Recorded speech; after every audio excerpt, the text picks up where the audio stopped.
السلام علیکم ورحمۃ اللہ وبرکاتہ۔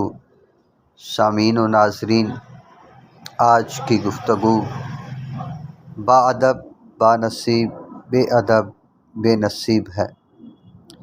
ایک بار جناب بہلول دانا کسی نخلستان میں تشریف رکھتے تھے۔ ایک تاجر کا وہاں سے گزر ہوا تو وہ آپ کے پاس چلا آیا، سلام کر کے مؤدب سامنے بیٹھ گیا اور انتہائی ادب سے گزارش کی، حضور تجارت کی کون سی ایسی جنس خریدوں جس میں بہت نفع؟ جناب بہلول دانا نے فرمایا، کالا کپڑا لے لو۔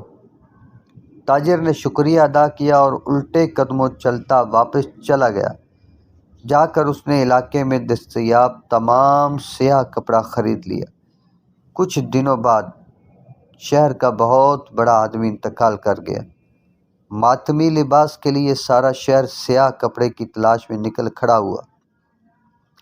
اب کپڑا سارا اس تاجر کے پاس ذخیرہ تھا۔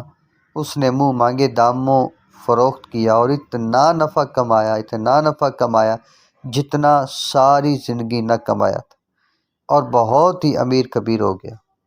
کچھ عرصے بعد وہ گھوڑے پر سوار کہیں سے گزرا۔ جناب بہلول وہاں تشریف فرما تھے۔ وہ وہیں گھوڑے پر بیٹھے بولا، او دیوانے، اب کی بار کیا لوں؟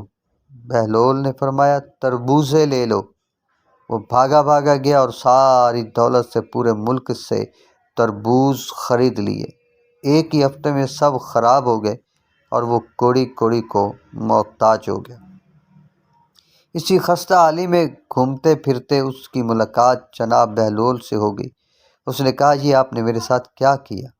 جناب بہلول دانا نے فرمایا، میں نے نہیں، تیرے لہجوں اور الفاظ نے سب کیا دھرا۔ جب تو نے ادب سے پوچھا تو مالا مال ہو گیا، اور جب گستاخی کی تو کنگال ہو گیا۔ اس کو کہتے ہیں با ادب با نصیب، بے ادب بے نصیب۔